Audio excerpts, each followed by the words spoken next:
Hello student, आज हम lesson number 11 ऊँट एंड ફકીર સ્ટાર્ટ કરેંગે। એક ફકીર વનવગડામાંથી પસાર થતા હતા। એવામાં એક વેપારી તેને સામો મળ્યો।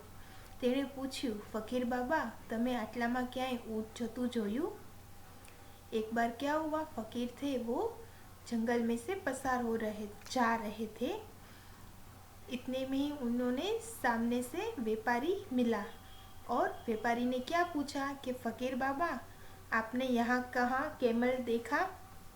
ફકીરે કહ્યું, તેની જમણી આંખ ફૂટેલી છે, તે ડાબે પગે ખોડું છે, તેનો આગલો દાંત પડી ગયો છે, તેની એક બાજુને મધ તથા બીજી બાજુએ ઘઉં લાદ્યા છે।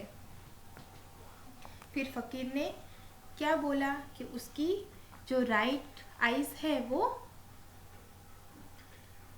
फूट गई है और उसके पग में थोड़ा सा फॉल्ट है और उसके जो अगला टीथ है वो गिर गया है और उसके एक साइड हनी और दूसरी साइड गेहूं है। ફકીરના આ સવાલ સાંભળી વેપારી રાજી થતો બોલી ઉઠ્યો, ફકીર બાબા, એ જ મારો ઊંટ, તમે તેને ક્યાં જોયું? અમે સૌ ક્યારના તેને શોધ્યા કરીએ છીએ।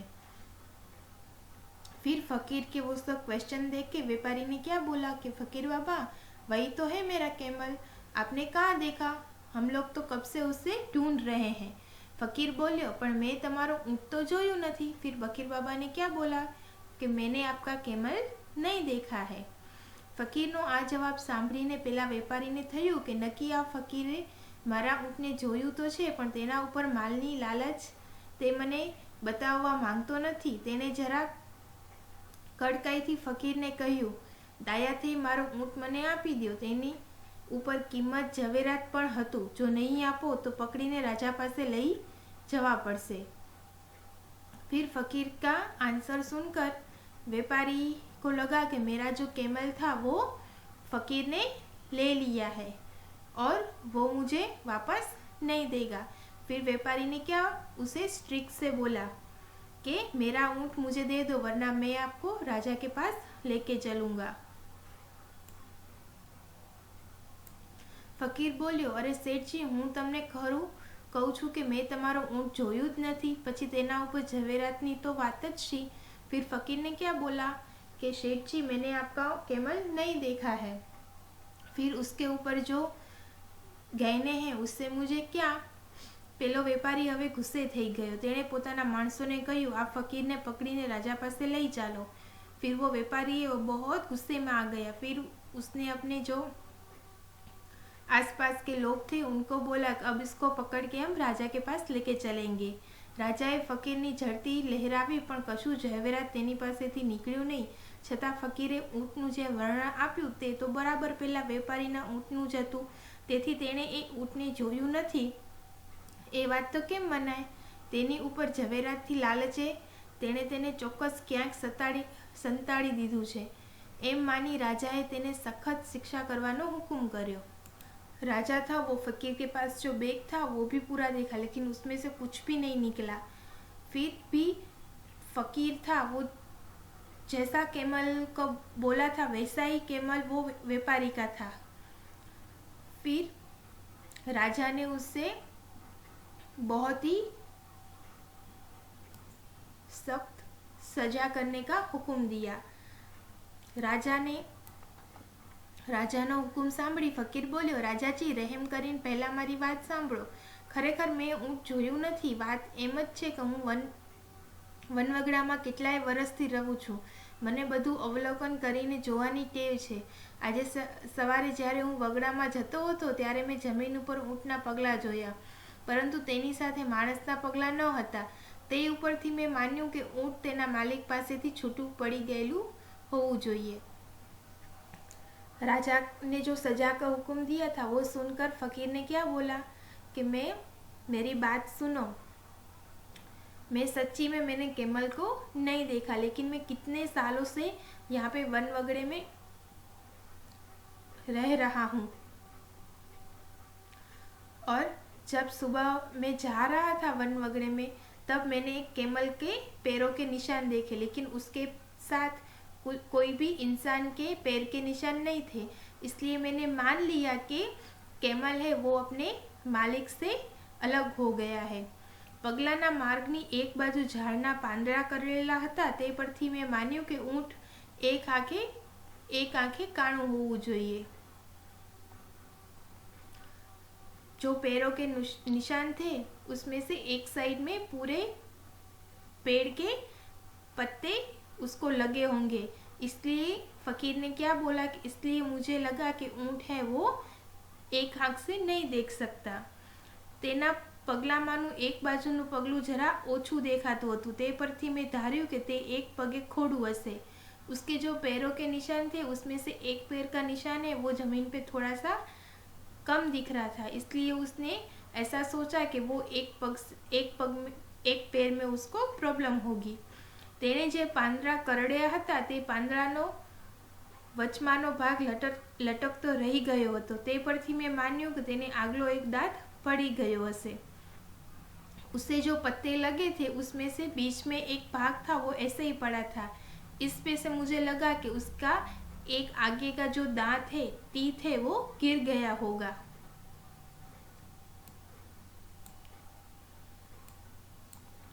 तेना मार्गनी एक बाजुए घऊं वेरायेला हता अने बीजी बाजुए माखीओ बणबणती हती। ए उपरथी मैं अनुमान कर्युं के ऊंटनी एक बाजुए घऊं लाद्या हशे अने बीजी बाजुए मध लाद्युं हशे। और जो रास्ते पे थे एक साइड गेहूं थे और दूसरी साइड क्या था, हनी था, मीन्स मध, तो वहाँ पे मधुमक्खी थी। इसलिए मैंने सोचा कि ऊँट के कैमल के एक साइड गेहूं होंगे और दूसरी साइड है वो हनी होगा। कोई माणस तेनी ऊपर बैठू होय तो घऊं अने मध नीचे पड़वा न दे। ए उपरथी मैं मानी लीधुं कि ऊँट एकलू तेना धणी पासेथी नाठुं छे। थोड़े दूर जता आ वेपारी मने सामे मळ्यो अने ऊँट विषे पूछवा लाग्यो। ऊपर कोई इंसान वहाँ पे कैमल के ऊपर नहीं बैठा हुआ था, जो इंसान बैठा हुआ होता तो एक साइड गेहूं के वो हनी था वो थोड़ी ना नीचे गिरा हुआ होगा। इसलिए मैं वहाँ से आगे चला तो मुझे ये सामने व्यापारी मिला। फिर उसने कैमल के बारे में मुझे पूछने लगा। मैं तेने ऊपर प्रमाणेનું વર્ણન કર્યું। તે ઉપરથી તેને લાગ્યું કે તેનું ઊંટ મેં જોયું છે, પણ ઝવેરાતની લાલચે હું તેને બતાવતો નથી। પરંતુ રાજાજી, હું સાચું કહું છું કે મેં ઊંટ જોયું પણ નથી, એ સંતાડ્યું પણ નથી। फिर उसने व्यापारी ने क्वेश्चन पूछा तो ये जो ऊपर हमने देखा ऊँट के बारे में वो सब वे व्यापारी को बताया। और व्यापारी इसके मुताबिक उसको लगा कि फकीर ने मेरा कैमल है वो ले लिया है। लेकिन फकीर ने क्या बोला कि राजा जी, मैं सच बोल रहा हूँ, मैंने कैमल को लिया भी नहीं है, देखा भी नहीं है और छुपाया भी नहीं है। राजा ने आ सांभळीने खातरी थई कि फकीरे खरेखर ऊँटने जोयुं नथी के संताड्युं नथी। तेणे ऊँट विषे जे कह्युं ते अवलोकन करवानी टेव उपरथी ज कह्युं हतुं। राजाए फकीरने इनाम आपी छोड़ी मूकવાનો हुकुम कर्यो। तेनी अवलोकन शक्तिनो खूब वखाण कर्या।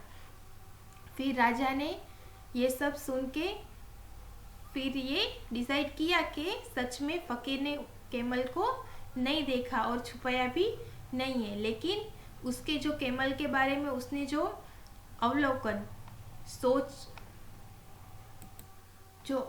किया था वो सब देख के राजा ने क्या किया कि फकीर को इनाम दिया और उसको छोड़ दिया। और उसकी जो अवलोकन शक्ति थी उसके बारे में उसने बहुत ही प्रशंसा की। शब्द समझूती। फकीर त्यागी, वैरागी, मुसलमान। वनवगડામાંથી જંગલમાંથી ખોડું, ખોળવાળું લંગડું લાદ્યા છે, ખડક્યા છે, સામાન મૂક્યો છે ક્યારના ઘણા સમયથી, લાલચ, લોભ, કડકાઈથી, સખ્તાઈથી, ઝવેરાત, હીરા, માણેક, મોતી, જવાહિરીત વગેરે, રહેમ, દયા, અવલોકન, ઝીણવટથી, જોયું તે, કરડેલા, દાંતથી કાપેલા, કાણું, એક આંખ વગરનું, બણબણતી, બણબણ એવો અવાજ કરતી, ધણી, માલિક, નાઠું છે, નાસી ગયું છે, વર્ણન કર્યું, શું શું અને કેવું કેવું છે તે વિસ્તારથી કહેવું। રૂઢિપ્રયોગ: ઝડતી, લહેરાવી, જાંચ કે તપાસ કરવી। સ્વાધ્યાય: નીચેના દરેક પ્રશ્નોના ઉત્તર એક એક વાક્યમાં લખો। વેપારી ફકીરને શું પૂછ્યું? વેપારીએ ફકીરને પૂછ્યું, ફકીર બાબા, તમે આટલામાં ક્યાંક ઊંટ જતું જોયું? વેપારી ગુસ્સે શા માટે થયો? ફકીરનો જવાબ સાંભળીને વેપારીને થયું કે નક્કી આ ફકીરે મારા ઊંટને જોયું તો છે, પણ તેના ઉપર માલની લાલચે તે મને બતાવવા માંગતો નથી, તેથી વેપારી ગુસ્સે થયો. ઊંટ એક આંખે કાણો હશે એવું અનુમાન ફકીરે ક્યાં આધારે કર્યું? ઊંટના પગલાના માર્ગની એક બાજુએ ઝાડના પાંદડા કરડેલા હતા, તે પરથી ઊંટ એક આંખે કાણો હશે એવું અનુમાન ફકીરે કર્યું. ફકીરે પોતાની કઈ ટેવને આધારે ઊંટનું વર્ણન કર્યું? ફકીરે પોતાની અવલોકન કરવાની ટેવને આધારે ઊંટનું વર્ણન કર્યું. નીચેના પ્રશ્નોના ઉત્તર લખો. ફકીરે કરેલું ઊંટનું વર્ણન લખો. ફકીરે કરેલું ઊંટનું વર્ણન: તેની જમણી આંખ ફૂટેલી છે, તે ડાબે પગે ખોડું છે, તેનો આગલો દાંત પડી ગયો છે, તેની એક બાજુએ મધ અને બીજી બાજુએ ઘઉં લાદ્યા છે. વેપારીએ કડકાઈથી ફકીરને શું પૂછ્યું? શું કહ્યું? વેપારીએ કડકાઈથી ફકીરને કહ્યું, ડાયા થઈ ને મારું ઊંટ મને આપી દ્યો. તેના ઉપર કિંમતી ઝવેરાત પણ હતું. જો નહીં આપો તો હું તમને પકડીને રાજા પાસે લઈ જવા પડશે. વેપારીની ધમકીથી ફકીરે શું જવાબ આપ્યો?